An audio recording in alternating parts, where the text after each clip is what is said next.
Guardate che immagine iconica natalizia, bellissima. Il presepe è un albero molto molto particolare, alto 12 metri e mezzo e cucito interamente all'uncinetto da tutte queste signore che sono qui.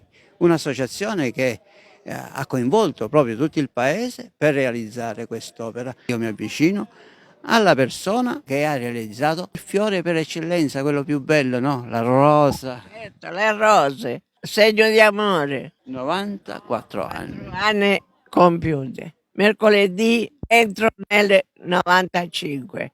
Io ho fatto l'anno scorso ho fatto delle mattonelle e ne ho fatto 1550. Quest'anno ho fatto le roselline e ho fatto 350. E lavoravo quando potevo, durante la giornata. Cosa si utilizza? La lana e poi? Lana e tempo.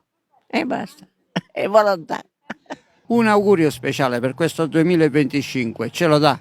Grazie, auguri per tutto l'anno a tutti. Quest'anno l'albero alto 12,50 m è stato arricchito da 2 arazzi alti 2,5 m e larghi 5 metri, formati da 15.000 roselline del diametro di 5 cm, in più contornati da una cornice di rose rosse, 700 rose rosse relative foglie verdi del diametro di circa 10 cm, per la cui realizzazione ci sono volute 700 ore di lavoro solo per le rose rosse. Arazzi che rappresentano la la natività e i natività re magi. e i re magi, sì, la natività da quel lato, San Giuseppe, la Madonna e Gesù Bambino, e i 3 re magi, Melchiorre più anziano che porta in dono l'oro in segno di regalità, Gaspare il più giovane che porta l'incenso in segno di divinità, Baldassarre che porta in dono la mirra. Come avete fatto a salire tutti questi pezzettini? Allora, gli arazzi li abbiamo fatti in sede, li abbiamo cuciti su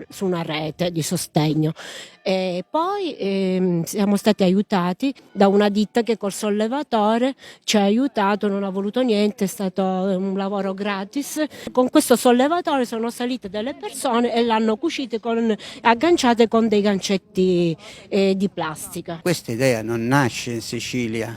No, non nasce in Sicilia, nasce dalla nostra presidente che abita a Roma. Adesso facciamo vedere tutto il cucito, ok? Il cucito è stato un grande lavoro perché andavano cucite le roselline una accanto all'altra e non si doveva lasciare spazio, così come non si è lasciato spazio per le mattonelle che sono state cucite l'anno scorso e come lei vede hanno tutti colori diversi che egregiamente sono stati accostati. Per le mattonelle hanno contribuito anche persone dall'estero, dalla Germania, perfino dall'Argentina. Cioè, nel senso che li costruivano e poi ve li spedivano? Sì, è stato un lavoro fantastico. Com'è nata questa idea? Come l'avete presa?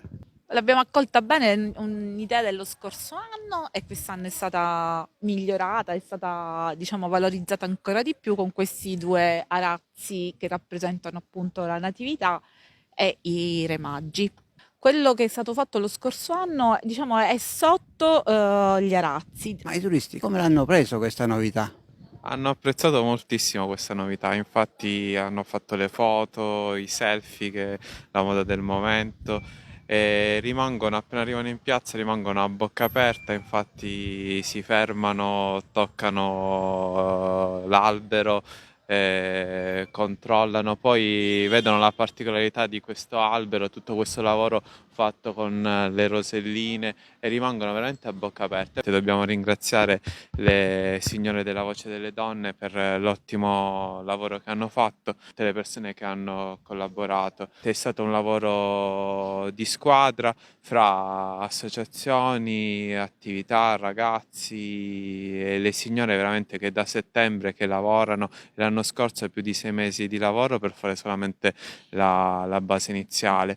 Noi come comune abbiamo creato la base in ferro e la struttura è dato tutto il supporto per sistemarle. Diciamo che come sempre l'unione fa la forza e solo insieme abbiamo potuto creare questo capolavoro. Non possiamo che invitare tutti a raggiungere San Piero Patti. Guardiamo la telecamera e salutiamo tutti i nostri telespettatori e follower di Bella Sicilia. Auguri, buon anno! Buon anno!